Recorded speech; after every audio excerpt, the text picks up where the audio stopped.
A nossa leitura de hoje é no livro de João, capítulo 9, com foco no versículo 26. A Bíblia relata que Jesus ele curou um cego, naqueles dias, e tudo que Jesus fazia, a maioria das coisas que ele fazia, ele queria dar testemunho para que as pessoas vissem, olhassem e testificassem. Então Jesus mandou com que aquele cego fosse até os fariseus, até os escribas lá, para que ele desse testemunho daquela cura. E quando o cego chegou e contou do milagre, contou do que Jesus tinha feito, aqueles escribas e aqueles fariseus que conheciam a lei, conheciam as escrituras, mas que não conheciam a Deus, eles começaram a duvidar. E uma resposta que me chamou muita atenção, que está aqui no versículo 26, quando os fariseus estavam questionando, falando ao cego, o cego disse o seguinte, o ex-cego, disse o seguinte, versículo 25, ele respondeu, se ele é pecador eu não sei, de uma coisa eu sei, eu era cego e agora vejo. Para aquele cego, não importava o que os escribas estavam dizendo, o que o povo estava dizendo a respeito de Jesus. A única coisa que importava era o que ele tinha presenciado. Ele era cego e ele foi curado. Os seus pais puderam testemunhar, os seus pais puderam dizer que realmente ele era cego e que ele foi curado com Jesus. Nesse tempo de hoje, onde existem muitas igrejas, muitas doutrinas, muitas coisas que estão falando de Jesus, nós devemos parar e buscar ter experiências com Deus. São as experiências com Jesus que vão fazer com que nós possamos dar testemunho de quem é Jesus. Algumas pessoas dizem que Jesus era um homem, Jesus era Deus, Jesus é um profeta, Jesus é um missionário.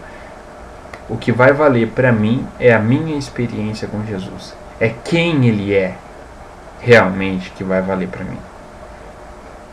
Por isso, nesse versículo aqui, nessa passagem aqui, se a gente for ler desde o começo, desde do versículo 1 do capítulo 9, os discípulos de Jesus perguntaram assim, mas por que esse cara nasceu assim? Quem que pecou? Será que foi os pais dele que pecou para que ele nascesse cego? E Jesus responde assim, não. Ele nasceu cego para que a glória de Deus se manifestasse na vida desse homem. Então muitas vezes nós passamos por problemas, passamos por dificuldades, e a única coisa que a gente consegue pensar é, meu Deus, por que eu estou passando por isso? Por que eu estou passando por essa situação? Por que eu tenho essa esposa? Por que eu tenho esse marido? Por que eu tenho esse filho problemático? Todas as coisas, todas as provações, todas as dificuldades que acontecem na nossa vida só devem servir para uma única coisa, para a glória de Deus. Se você tem um problema, se você tem um filho drogado, se você tem um marido que não te dá valor, se você tem uma esposa que não te dá valor, se você se sente rejeitado pela sua mãe, pelo seu pai, sei lá, não sei o problema que você está passando. Eu quero te dizer que todos esses problemas devem fazer com que você fique mais próximo de Deus. Conte a Deus o que você está passando, busque a Ele, busque conhecer esse mesmo Jesus que curou esse cego.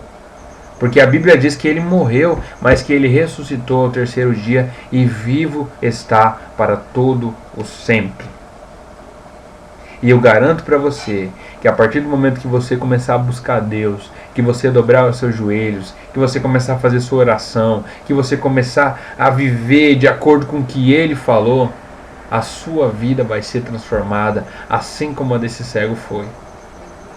E você vai poder dar testemunho para as pessoas, assim como o cego deu testemunho para o fariseu. Você vai poder dizer, eu não sei o que estão falando de Jesus.